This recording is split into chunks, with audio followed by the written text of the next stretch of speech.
Ya, pendengar, terima kasih untuk Anda yang masih setia bersama kami di frekuensi FM 97,9, 101,2 MHz dan AM 1080 kHz, atau Anda bisa dengarkan melalui RRI Digital, dan Anda juga bisa saksikan melalui channel YouTube kami di RRI Singaraja Official. Dialog interaktif dalam studio Tanggap Bencana bersama BMKG pendengar. Siang ini kami akan sharing seputar topiknya potensi cuaca ekstrim pada musim peralihan ke musim kemarau ya. Bersama dua narasumber yang jauh di wilayah barat ini sudah meluangkan waktunya hadir di tengah-tengah kita, yakni Koordinator Analisa dan Perakiraan Stasiun Klimatologi Bali Bapak Imadi Dwi Wiratmaji SSI. Selamat siang Pak Dwi. Selamat siang Mbak. Akrabnya dipanggil memang Pak Dwi ya Pak Pak? Dwi aja. Pak Dwi saja, nanti saya takut salah sebut gitu. Apa kabar Bapak siang hari ini? Baik. Baik, bagaimana perjalanan cuaca dari negara ya? Astunggara lancar tadi. Oh, Astunggara Karena lancar kami ya? sudah perakirakan cuacanya agak mendung, jadi perjalanan lancar. Oke, enten ya. Tidak ada hal-hal yang bisa dikatakan membuat kita khawatir begitu? Mungkin kalau berangkatnya kemarin khawatir karena khawatir, beberapa ya. titik kami lihat tadi ada 3 pohon tumbang di tengah jalan. Mungkin karena mereka tahu BMKG besok mau datang harus gitu. ditebang. Gitu. Berarti bila perlu jangan ada lagi Ya, gitu betul, ya betul. bencana Betul, begitu betul, ya Pak Mbak. Dwi ya. Betul. Dan di samping Pak Dwi kita juga bersama Prakirawan Stasiun Klimatologi Bali Bapak Iwayan Andi Yuda MSI Eng. Benar ya Pak ya saya menyebutnya Pak? Betul. Betul, oke. Saya memanggilnya Pak Yuda apa Pak Andi ini? Bebas aja Bu. Oh bebas, yang penting semua benar gitu ya. Jangan Sama aja Bu. Oh jangan sama sehatnya dengan Pak Dwi? Saya agak masuk angin nih Bu, karena angin kencang kemarin Bu. Oh gitu, pas tugas mungkin ya, masuk angin atau gimana? Pas di perjalanan. Pas di perjalanan. Iya. Oh tidak nggak mengendarai roda 4 atau gimana? Roda 4 cuma saya menjiwai Bu, Oh, karena gitu. anginnya kencang. Agar Jadi merasakan ngikut juga. jadi Iya. merasakan. Oke, jangan seperti disengaja gitu dibuka Pak kacanya, itu yang bikin bisa masuk angin gitu ya. Oke, terima kasih ya Pak Andi sudah Siap. berkenan hadir juga di tengah kebersamaan kita siang hari ini. Nanti sharing Pak ya bersama pendengar ya terkait topiknya potensi cuaca ekstrim pada musim peralihan ke musim kemarau begitu ya. Jadi apakah benar ini masyarakat juga harus mewaspadai begitu ya Pak Dwi ya, namanya potensi cuaca ekstrim itu peralihan atau pancaroba dari musim hujan ke musim kemarau ini juga patut diwaspadai Pak Dwi? Betul. Jadi kondisi saat ini di wilayah Bali kita katakan memang sudah seluruhnya masuk musim hujan. Jadi terakhir kemarin di akhir Januari itu daerah Kecamatan Buleleng, kemudian Kecamatan Nusa Penida yang baru terakhir masuk musim hujan. Jadi posisi saat ini memang di Bali itu masih musim hujan. Cuma nanti kan kita akan memasuki musim kemarau. Persiapan menjelang kemarau ini kan ada pancaroba tadi. Nah, kebetulan di musim-musim pancaroba inilah yang memang cuaca-cuaca ekstrim sering bermunculan seperti itu. Jadi mungkin sepekan terakhir masyarakat Bali secara umum merasakan hujan deras, angin kencang, dan di perairan pun gelombangnya lumayan tinggi, angin kencang seperti itu. Itu bisa diprediksi nggak dari BMKG kira-kira kapan? Memang bisa diprediksi. Jadi memang kejadian-kejadian itu sudah tercatat pada bulan-bulan tertentu. Peluang munculnya cuaca ekstrim itu ada gitu. Jadi memang sudah dari awal bulan kita katakan di awal Maret hingga pertengahan Maret itu potensi curah hujan tinggi. Oh, curah hujannya tinggi. Hampir seluruh Bali di atas 60% peluang hujannya. Jadi masih basah sekali di bulan Maret. Iya, benar. Mungkin Pak Dwi dan Pak Andi juga tahu ya pemberitaan sebelumnya bencana yang terjadi di wilayah Bali begitu ya, hingga menelan korban. Betul. Begitu. Jadi memang masyarakat diharapkan lebih waspada ya di musim-musim pancaroba seperti ini. Memang hujan deras dengan angin kencang, kemudian ada badai petir yang tiba-tiba dari mungkin paginya cerah, tiba-tiba siang hujan. Nah itu yang memang perlu diwaspadai di musim-musim pancaroba seperti ini. Oke, berarti dari pagi hingga malam tetap ini masyarakat waspada ya terkait dengan cuaca ekstrim ini Pak Dwi? Untuk angin kencang biasanya terjadi di siang hari, siang hingga sore hari. Oke, iya. Menjelang petang sudah agak sedikit mereda biasanya. Iya. Kira-kira apa menjadi pemicu begitu bencana hidrometeorologi akhir-akhir ini, Pak Ya, Dwi? kalau menurut pantauan kami, satu memang masih musim hujan ya, jadi memang wajar terjadi hujan. Kemudian yang terupdate, kita sepekan terakhir lihat ada daerah tekanan rendah di selatan Jawa Bali yang saat ini sudah diposisikan menjadi bibit siklon tropis. Nah, bibit siklon tropis ini memang berdampak khususnya di wilayah-wilayah Bali bagian selatan itu, anginnya kencang, gelombangnya tambah tinggi. Kemudian hujan-hujan deras yang disertai angin kencang dan petir itu wajar terjadi dampak dari bibit siklon tropis yang tumbuh di selatan Jawa Bali seperti itu. Ya, kira-kira saat angin kencang apa yang mesti dilakukan oleh masyarakat, Pak Dwi? Kalau untuk angin kencang memang artinya kita sudah harus waspada, misalnya sedang dalam perjalanan, menghindari pohon-pohon seperti tadi. Memang sangat riskan sekali ya, di jalan raya banyak saat ini memang banyak pohon. Di satu sisi bagus sebagai peneduh begitu ya. Di sisi lain saat terjadinya angin kencang, hujan deras ini menjadi pemicu bahaya bagi pengguna jalan. Nah, ini mungkin pihak-pihak terkait sudah bisa langsung melihat, turun ke lapangan, jadi mungkin melakukan pemangkasan, artinya mencegah pohon tumbang seperti itu. Oke, saya ke Pak Andi, Pak ya. Selaku perakirawan ini otomatis setiap hari tahu gitu ya perakiraan cuaca yang ada di wilayah Bali. Seperti apa? Astungkare ya. Ini bisa dikatakan tetap waspada hingga akhir Maret seperti Pak Dwi katakan tadi. Apakah benar prediksi BMKG seperti itu, Pak Andi? Baik, Bu, berdasarkan perakiraan, memang yang perlu paling diwaspadai saat ini adalah pertengahan Maret ini. Karena seperti yang Pak Dwi tadi sampaikan, bibit siklon yang berada di lautan ini ya, biar tidak panik. Jadi bibit siklon itu berada di lautan, jauh di selatan Bali. Cuma memang dampaknya itu, ekornya itu masih berpengaruh di kita, terutama angin kencangnya. Dan bisa kita lihat kalau masyarakat perhatikan, anginnya itu pasti mengarahnya itu ke selatan, dari barat atau dari utara ke arah selatan. Itu artinya ada suatu pemicu di wilayah laut kita di sebelah selatan. Nah, memang kondisi saat ini secara global ya kita mau sampaikan, Februari kemarin itu adalah bulan yang ekstrim untuk tahun ini. Bukan hanya di Bali tapi Indonesia, bahkan di wilayah tropis. Jadi peningkatan suhu itu mendapatkan rekor baru di Februari tahun 2024 ini. Artinya apa? Pemanasan global itu memang sudah mulai nyata terlihat dampaknya. Kemudian dari sisi lain, Bu, karena dari sisi iklim itu kita bisa melihat kondisi itu dari sisi global dulu. Global itu sebenarnya El Nino masih terjadi saat ini.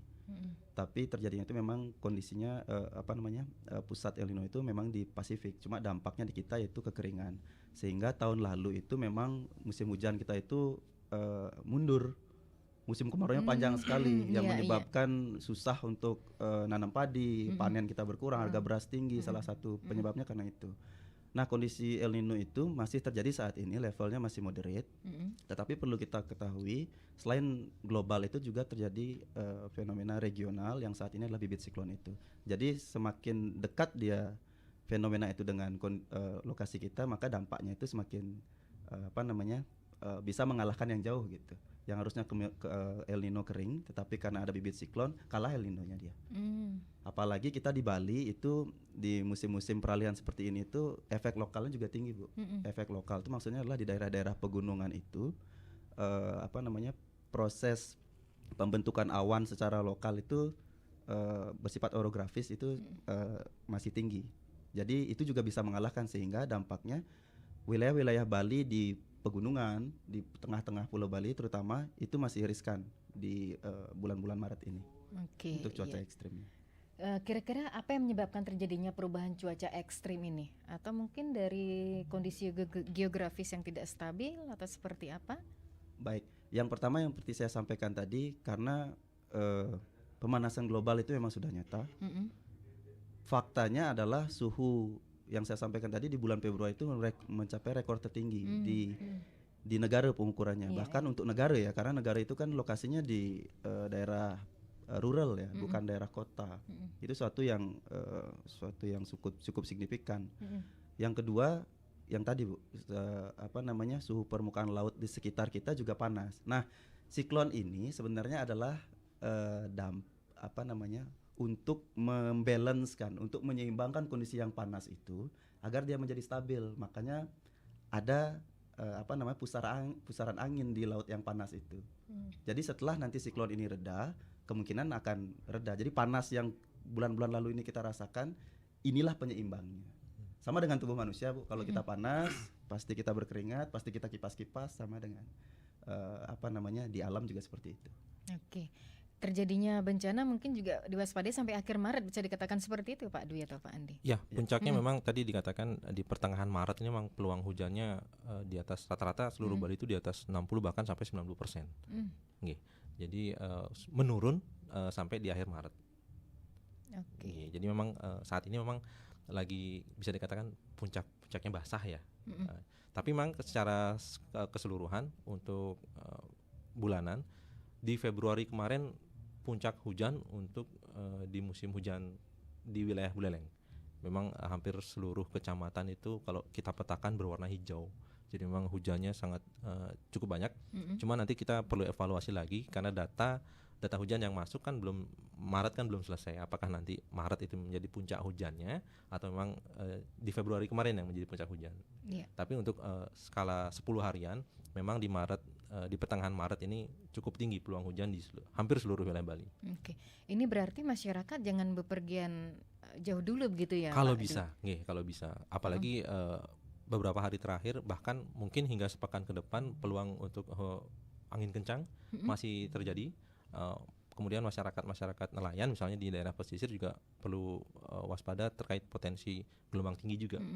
Bahkan barusan tadi kita dikirimkan hingga tanggal 16 Maret besok terjadi peluang cuaca ekstrim khususnya di wilayah Buleleng 14, 15, 16. Oke, kalau hanya rute Denpasar, Singaraja Denpasar itu perlu diwaspadai karena memang kita juga lewat Git-Git ya, jalur tengah. Iya, jalur tengah kebetulan beberapa hari terakhir di daerah Wonogiri kemudian Git-Git terjadi curah hujan yang cukup ekstrim, bahkan di atas 100 mm kalau nggak salah dari data yang sudah dikirimkan ke kita gitu.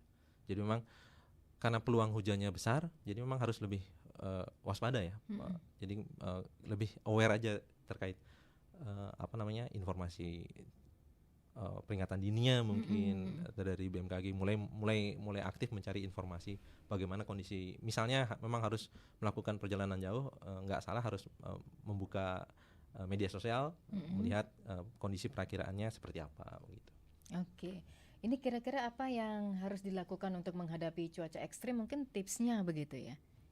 Tipsnya gimana?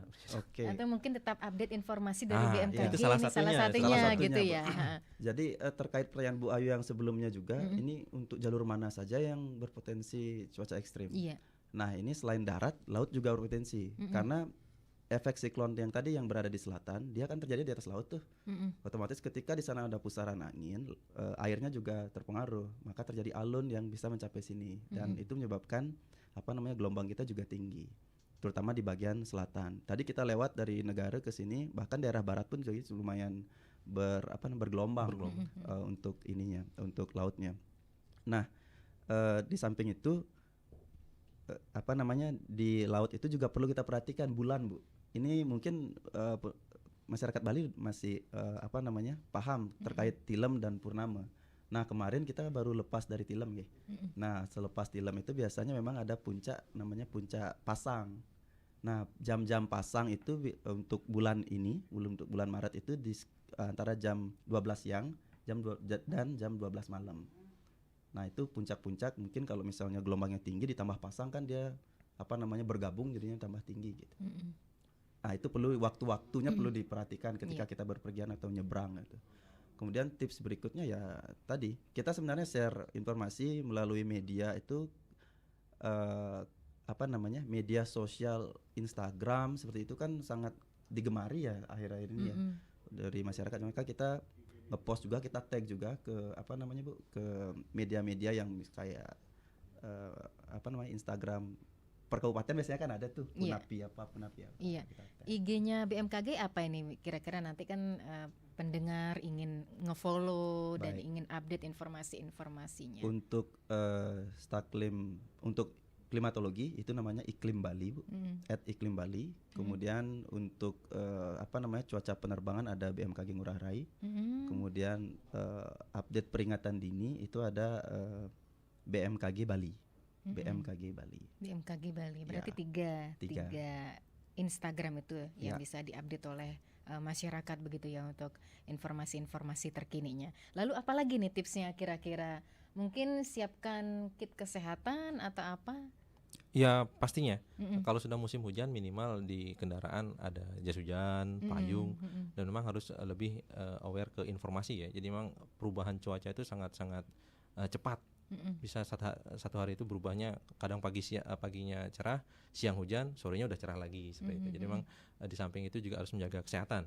Itu yang pasti, karena cuaca seperti ini nih yang kadang kalau orang beli bilang gampang bikin sakit.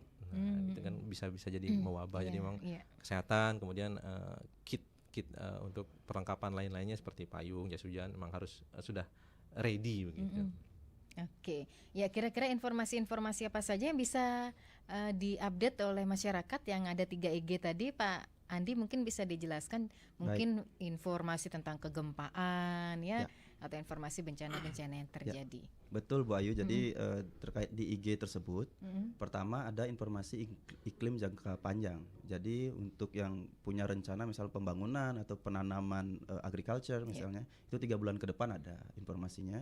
Kemudian 10 hari ke depan juga ada. Itu untuk pertanian biasanya dan untuk perencanaan. Kemudian yang berikutnya adalah informasi cuaca bandara, untuk yang bepergian melalui bandara. Cuaca pelabuhan juga ada di BMKG Bali tersebut, dan juga update gempa bumi. Dan mumpung di sini perlu kami sampaikan juga apakah nanti hujan ini akan terus berlanjut sampai berapa lama? Nah, karena ini pemicunya adalah siklon, Bu. Siklon itu biasanya seminggu ke depan. Ya Pak Du ya. Seminggu ke depan itu masih berpeluang terjadi, dan kemungkinan besar ketika bibit siklon itu nantinya, ini masih dalam pantauan, masih dalam monitoring. Ketika nanti dia menjadi siklon, kemungkinan besar malah kita akan hujan kita akan ketarik ke sana, ke dekat Australia. Maka kita kemungkinan anginnya saja, kemungkinan kering. Maka dari itu nyambung lagi, ketika cuacanya kemungkinan akan berubah-ubah, perlu kita perhatikan lingkungan, Bu. Karena kalau ada sesuatu yang dapat menangkap air, menggenang, itu kan bisa jadi sarang nyamuk nanti. Karena ini kan mau persiapan kemarau juga nih bulan depan.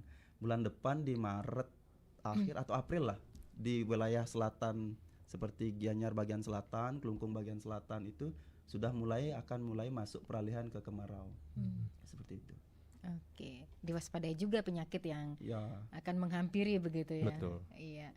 Baik mendengar, kita nantikan atensi Anda di 24644 atau bisa ke WA Pro 1 di 08113999 dalam dialog interaktif ya, dalam studio Tangga Bencana bersama BMKG seputar topiknya potensi cuaca ekstrim pada musim peralihan ke musim kemarau ya. Ada WhatsApp dari Ibu Made yang ada di Sambangan, ini tiang bacakan langsung ya. Boleh. Pak Dwi ataupun Pak Andi mempertanyakan penyebab pemanasan global. Apakah banyaknya sampah plastik atau apakah suhu matahari memang naik atau tinggi?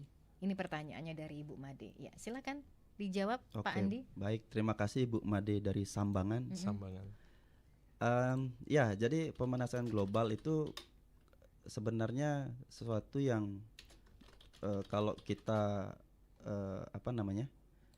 penelitian itu memang sebagian besar itu penyebabnya karena manusia, karena dari emisi gas buang yang yang dari aktivitas manusia seperti pabrik, kemudian kendaraan dan lain-lain sebagainya. Di samping itu juga karena resapan kita terutama di hutan itu semakin berkurang, otomatis juga menyebabkan siklus karbonnya itu terganggu gitu. Apakah sampah plastik juga bisa menyebabkan pemicu pemanasan global? Bisa juga, karena selain hutan sebenarnya penangkap karbon terbesar di dunia itu adalah laut justru. Sehingga jika laut kita dipenuhi dengan sampah plastik, terutama kemudian makhluk-makhluk hidup yang kecil-kecil di situ terganggu, maka siklus karbon itu juga akan terganggu. Maka apakah sampah plastik ini bisa berdampak ke global? Bisa. Pemanasan global bisa. Apalagi kalau dia terbakar lagi, itu lebih cepat lagi dampaknya, asapnya ke atas kan seperti itu. Mungkin seperti itu Bu Made. Ya, ada tambahan mungkin Pak Jadi Du? memang poinnya pemanasan global ini salah siapa kan begitu. Jadi memang kalau orang bilang mulat sarira itu susah. Dasarnya karena kita gitu. Satu, pertambahan penduduk yang memang luar biasa sekali ya. Kita analogikan dalam satu ruangan misalnya ada 2 orang dengan AC 1 PK misalnya. Kalau sekarang ketambahan 10 orang atau 20 orang, ruangan itu pasti panas gitu ya. Pemanasan globalnya dasarnya dari populasi manusia. Kehadiran populasi manusia yang terlalu banyak, mau nggak mau harus membuka ruang perumahan.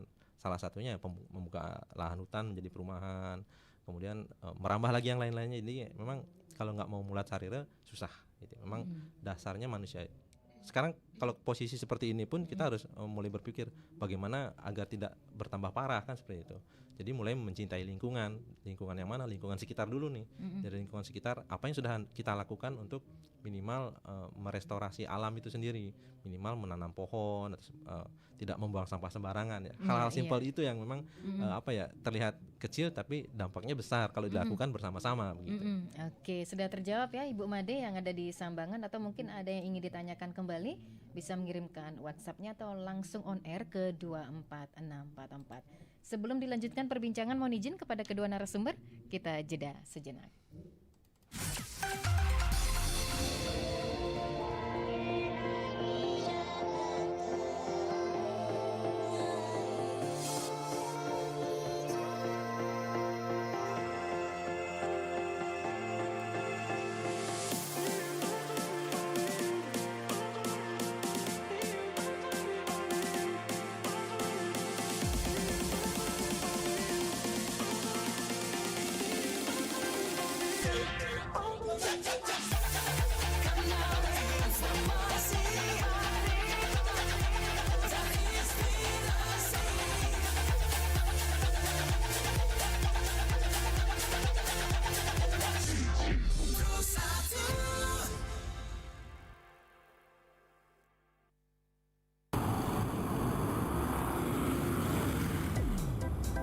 Berkendara saat hujan tentu sangat berbahaya. Jarak pandang menjadi lebih pendek dan jalanan menjadi licin. Berikut ini beberapa tips berkendara saat hujan dengan aman. Nomor 1. Gunakan jas hujan mode single agar tetap aman, nyaman, dan praktis. Nomor 2. Saat berkendara di musim hujan, sangat disarankan untuk tidak rem mendadak. Nomor 3. Selalu terapkan jaga jarak dengan pengendara lain, apalagi jarak pandang yang pendek saat hujan. Nomor 4. Pastikan bahwa lampu kendaraan Anda nyala, yang akan mempermudah Anda melihat pengendara lain dengan jelas. Dan bagi pengendara lain juga akan lebih mudah melihat Anda. Resiko kecelakaan bisa dihindari. 5. Waspada genangan air. Jalanan berlubang akan tertutup air sehingga berbahaya. 6. Periksa tekanan ban udara dalam ban agar nyaman saat melaju. Jika dirasa hujan terlalu lebat, ada baiknya menepi sejenak dan menunggu sedikit reda. 7.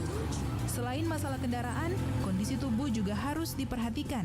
Jika merasa kurang fit, sebaiknya menepi dan istirahat sejenak. Pastikan Anda memperhatikan rambu lalu lintas dan mobilitas dari pengendara lain.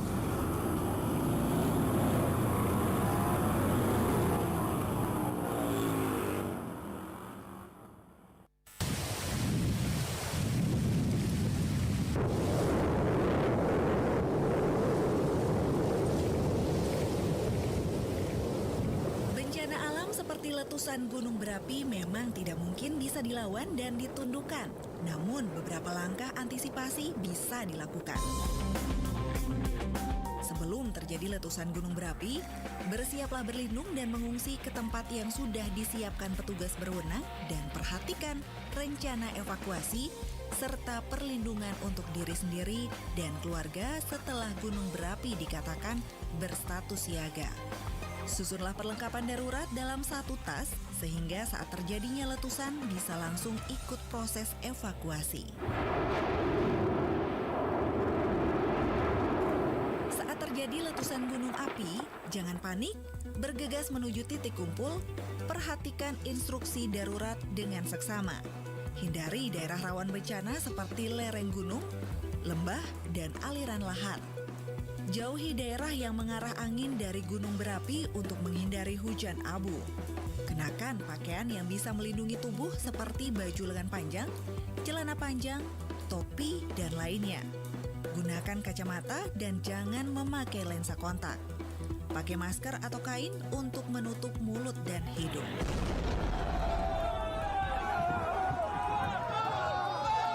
Setelah terjadi letusan gunung berapi, pastikan tetap mengikuti informasi untuk mengetahui situasi terkini.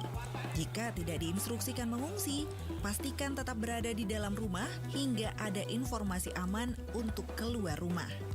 Jauhi wilayah yang terkena hujan abu. Jika situasi dirasa sudah aman, bersihkan atap rumah dari timbunan abu.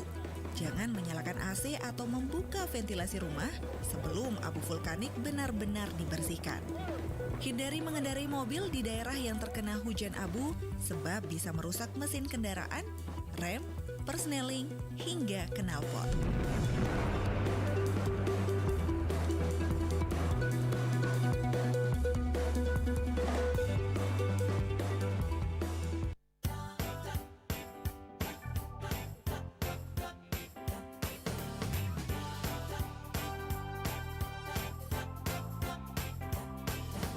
Kita berbeda dalam menentukan pilihan. Janganlah ragu, datanglah ke tempat kita, memberi layanan terbaik, melangkah bersama satu hati. Mertabuana motor, wujudkan impian kita. Mertabuana motor, satu hati untukmu, tempat yang paling terpercaya. Tetapkan pilihan kita pada Mertabuana motor. PT Mertabuana Motor, dealer dan bengkel resmi Honda yang berada di Jalan Ahmad Yani nomor 188 sebelah barat Traffic Light Pantai Penimbangan, Singaraja, Bali, melayani penjualan berbagai tipe sepeda motor Honda, servis dan spare part asli Honda. Untuk info lebih lanjut, datang segera ke PT Mertabuana Motor dan dapatkan pelayanan berkualitas standar dari Honda. Mertabuana motor, wujudkan impian kita. Mertabuana motor, satu hati untukmu, tempat yang paling terpercaya. Tetapkan pilihan kita pada Mertabuana motor. 97,9 FM, 101,2 FM, dan AM 1080 kHz Pro 1 RRI Singaraja. kanal informasi dan inspirasi. pendengar, kita masih dalam dialog interaktif dalam studio tanggap bencana bersama BMKG terkait topiknya potensi cuaca ekstrim pada musim peralihan ke musim kemarau ya. Dan narasumber yang telah hadir di studio, Koordinator Analisa dan Perakiraan Stasiun Klimatologi Bali, Bapak Imade Dwi Wiratmaji SSI, dan Perakirawan Stasiun Klimatologi Bali, Bapak Iwayan Andi Yuda MSI Eng, gitu ya. Dan kami masih menantikan atensi Anda di 24644 atau bisa ke WA Pro 1 ya di 0811 3999 790. Mungkin ada semacam himbauan begitu ya Pak Dwi dan juga Pak Andi terkait dengan cuaca ekstrim ini, antisipasi dini seperti apa sih yang harus dilakukan oleh masyarakat begitu. Jadi masyarakat supaya lebih waspada ya, waspada secara detail dan juga spesifik begitu. Silakan Ya, Bapak. informasi perakiraan dini, peringatan dini informasi cuaca ekstrim ini kan sudah kita share ke berbagai instansi ya. Kita punya WhatsApp group yang ada berbagai macam instansi di sana. Jadi kewenangan BMKG kan hanya sebatas memberikan informasi cuaca, iklim, gempa bumi. Jadi untuk sampai ke instruksi ke masyarakatnya kan kewenangannya nggak di sana. Jadi memang harus bersinergi dengan instansi lain. Dalam hal ini kita sudah memberikan informasi ke BPBD, kemudian Basarnas untuk potensi-potensi bencana nanti tim-tim dari BPBD yang tanggap cepatnya di sana gitu. Jadi memang kita sebelum bencana itu terjadi kita sudah memberikan informasi potensi cuaca ekstrim, walaupun nanti misalnya tidak terjadi sampai bencananya seperti itu kan, minimal peringatan dininya sudah kita berikan. Kita juga sudah berikan ke masyarakat. Jadi di samping instansi kita juga ada grup-grup WhatsApp bersama masyarakat, tokoh-tokoh masyarakat. Jadi kita harap informasi yang sudah kita sharing itu diteruskan ke masyarakat lain oleh tokoh-tokoh masyarakat. Misalnya kita share informasi cuaca ekstrim ke Pak Klian misalnya, Pak Kliannya meneruskan ke masyarakat lainnya. Jadi apa yang kita sampaikan sudah sampai juga ke masyarakat akar rumput istilahnya seperti itu. Oke, berarti sudah seperti itu ya sinergitasnya begitu ya. Selama ini BMKG berkolaborasi dengan pihak terkait mana saja begitu untuk kebencanaan? Kalau kita bicara kebencanaan kan memang wewenangnya BPBD ya. Memang selama ini juga kita sudah seperti saya katakan tadi sudah men-share setiap hari informasi perakiraan cuaca, kemudian warning jika ada peringatan dini cuaca ekstrim. Jadi selalu kita membangun komunikasi di sana. Jadi setelah itu nanti BPBD yang melanjutkan seperti apa jika memang terjadi bencana seperti itu. Oke, ya mungkin kira-kira apa yang dapat dilakukan untuk mengurangi yang dampak negatif dari perubahan musim ini Pak Dwi, ataupun perubahan iklim begitu?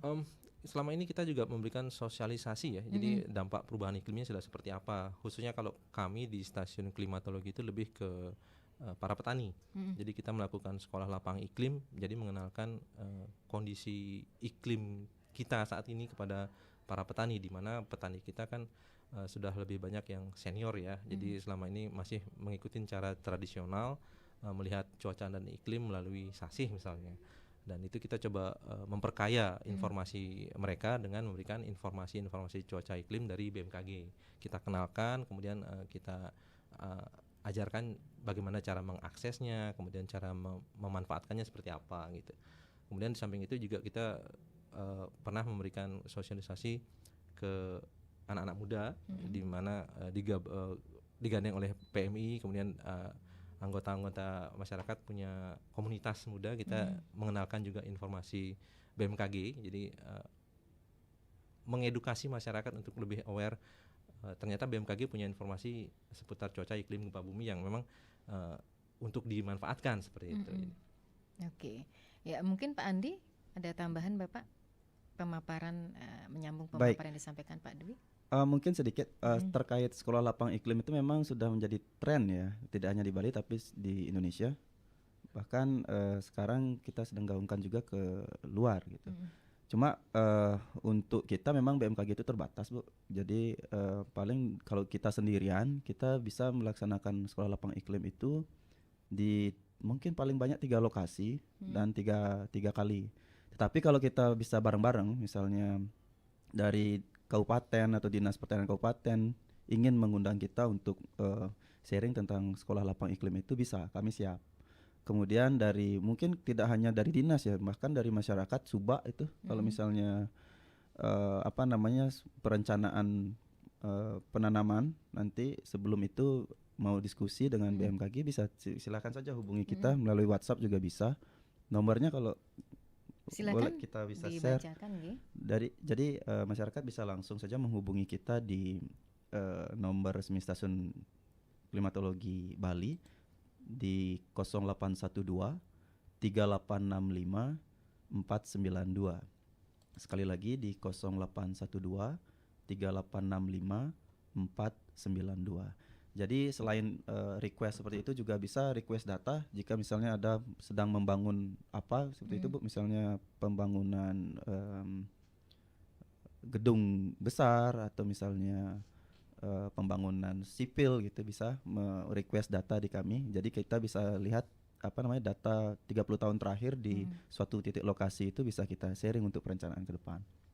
Oke. Kemudian mungkin saya tambahkan sedikit dari secara nyata, karena iklim ini akan selalu berulang. Mungkin dia akan tambah parah, tetapi setiap tahun itu pasti berulang, pasti ada musim kemarau dan musim hujannya. Oke. Yang unik di kita kan setiap musim kemarau kita kekeringan, setiap musim hujan kita Banjir. kebanjiran. Nah, iya, benar-benar. Nah, tapi memang dari pemerintah pusat kan memang sudah mulai ya pergerakan untuk membuat bendungan seperti itu. Cuma dari sisi lokal kita di Bali mungkin perencanaan pembangunan perumahan atau pembangunan apapun itu, menurut kami itu mungkin lebih dipertimbangkan dari sisi lingkungannya juga, agar maksudnya sederhananya agar ada jalur airnya untuk mengalir gitu.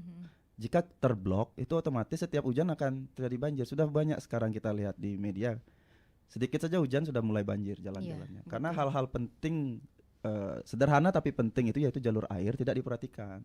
Kalau bisa pemerintah daerah secara lokal itu lebih diperhatikan. Iya. Tapi jalur dari negara menuju ke Kota Singaraja seperti apa? Jalur jalannya. Jalannya. Apa masih ada air tergenang gitu? Sisa-sisanya penyebab banjir. tadi sisa-sisa Sisa kemarin mungkin. Iya, sisa sisa kemarin. kemarin. Tapi Masih- genangannya tidak ada, cuma masih ada sisa-sisa kerikil atau tanah-tanah liat yang Oke. Iya. kalau menurut kami di daerah-daerah rural atau di daerah yang pembangunannya tidak terlalu masif itu mungkin masih bisa terkendali ya. Tapi di perkotaan, kalau kami bicara spesifik di perkotaan, misal Denpasar itu sekarang tahun-tahun 2020 ke atas ini sudah mulai sangat padat. Nah, mungkin di situ perlu mulai peraturan yang lebih tegas itu. Karena apa? Sekali lagi saya bilang musim ataupun cuaca ini akan berulang. Tahun depan juga pasti akan ada lagi hujan-hujan lebat, bahkan mungkin lebih lebat lagi. Nah, di situ kan agar kita nyaman bersama-sama, perlu ada aturan untuk kita bersama-sama juga. Oke, iya. Nah, ini mungkin sedikit saya tambahkan, kita saat ini concern kepada hujan deras ya. Padahal sebelumnya kita sudah mengalami kekeringan yang panjang. Nah, juga kita harus antisipasi setelah musim hujan kan musim kemarau. Bagaimana nanti kemarau ke depan ini tidak seperti kemarau kemarin yang tadi dikatakan setiap kemarau pasti mengeluh kekeringan. Kemudian setelah kejadian saat ini banjir di mana-mana, kan kita harusnya sudah tahu titik-titik banjir sebelah sini. Mungkin nanti di musim kemarau kita lakukan perbaikan-perbaikan agar nanti saat musim hujan selanjutnya tidak terjadi banjir juga di daerah tersebut. Sebenarnya kan simpel tadi, jalur air, kemudian resapan air yang memang harus diperbanyak sepertinya. Jangan sampai hujan turun walaupun nggak signifikan hujannya deras, tapi genangannya membuat genangan banjir seperti kan, karena tidak meresap airnya kan gitu. Iya. Jadi sepanjang jalan dari negara ke sini kira-kira ada nggak sampah berserakan itu? Beberapa di jalan? titik tadi ada, kayak bekas-bekas banjirnya ya tadi ya. Ya, terbawa banjir mungkin. Oke. Sebenarnya dari BMKG Bu, kami juga bekerja sama dengan dinas PUTR. Bali Barat, KPH KPA TNBB. TNBB ke KPA Bali Barat. KPH betul. Kami juga pilot project ini pertama kali juga di Indonesia kita mengadakan sekolah lapang iklim kehutanan. Jadi kita bersama-sama dengan masyarakat hutan meliterasi tentang iklim itu seperti apa dan dampak dari hutan yang dihuni oleh masyarakat sekitar hutan itu sangat penting itu agar motivasinya agar itu bisa terjaga, tetapi dari sisi ekonomi masyarakat juga bisa memanfaatkan itu. Jadi kerjasamanya lumayan dan mudah-mudahan tahun ini bisa kami lanjutkan lagi, dan itu juga sudah kami share ke nasional, jadi percontohan nasional seperti itu. Jadi hutan itu memang sangat penting nih di zaman sekarang. Takutnya kalau nanti sudah habis kan hutan itu lama tumbuhnya. Iya. Mudah-mudahan bisa di copy juga nggak hanya sebatas di KPH Bali Barat. Jadi kalau nggak salah ada KPH Bali Timur juga, kan ada juga hutan-hutan lain di di tempat lain di Bali. Bisa kita kerjasama lah, kita mengedukasi masyarakat sekitar hutan untuk lebih memanfaatkan hutan secara bijak istilahnya. Iya. Selama ini permasalahan hutan kita sendiri seperti apa sih? Yang Sehingga saya lihat ada sekolah lapang.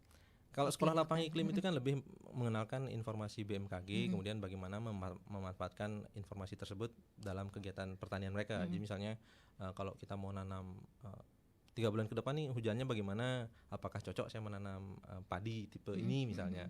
kalau kita katakan hujan tambah banyak, berarti petani dan penyuluh sudah siap antisipasinya seperti apa. Nah, itu ke sana arahnya. Jadi kenapa kita mengalih ke agroforestry, karena ternyata di dalam hutan tuh selama ini kan kita kenal hutan itu hanya dimanfaatkan tanaman perkayuannya saja ya. Yang mana itu dampaknya sangat buruk bagi lingkungan, bahkan faktor utama terjadinya banjir bandang seperti itu saat hujan deras.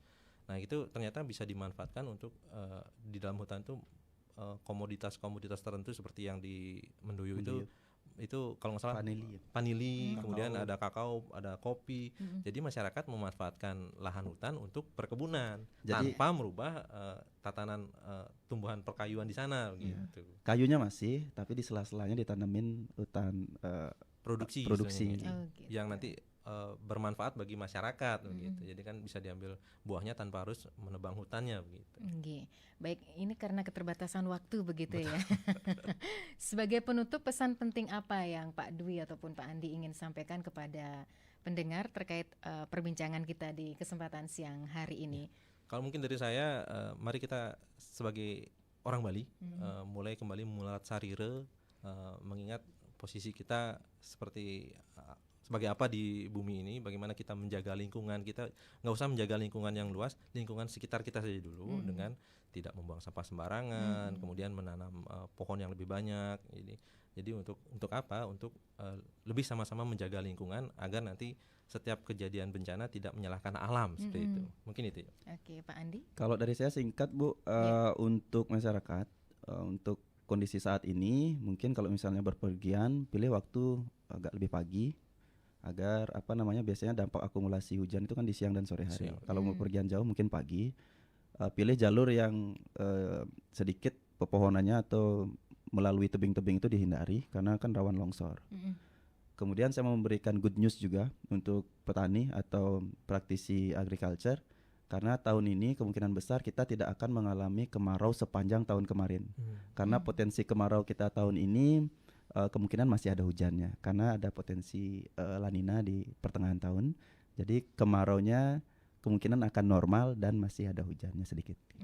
Mungkin tidak sepanjang kemarin. Mungkin satu lagi, agar selalu masyarakat mencari informasi di tempat-tempat yang benar. Seperti tadi sudah disampaikan, ada WhatsApp, ada media sosial lain. Jadi memang informasi BMKG harus betul-betul diambil dari tempatnya yang benar, bukan hoax atau segala macamnya.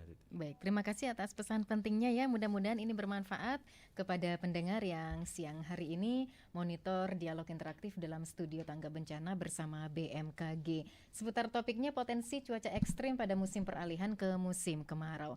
Terima kasih Bapak Imade Dwi Wiratmaji SSI selaku Koordinator Analisa dan Perakiraan Stasiun Klimatologi Bali, dan Bapak Iwayan Andi Yuda MSI MN selaku Perakirawan Stasiun Klimatologi Bali telah hadir ke studio Pro 1 dalam dialog interaktif tangga bencana ya bersama BMKG. Mudah-mudahan perjalanannya lancar balik ke Jembrane begitu ya, Astungkare tanpa satu halangan apapun. Selamat beraktivitas dan salam sehat selalu. Ya, mendengar sesaat lagi umat Hindu Sedharma hening sejenak untuk mengaturkan puji Trisandia, dan selepas puji Trisandia tepat pukul 12 waktu Indonesia Tengah kami akan bergabung bersama Pro 3 Jakarta dalam Warta Berita Olahraga. Tetap bersama kami.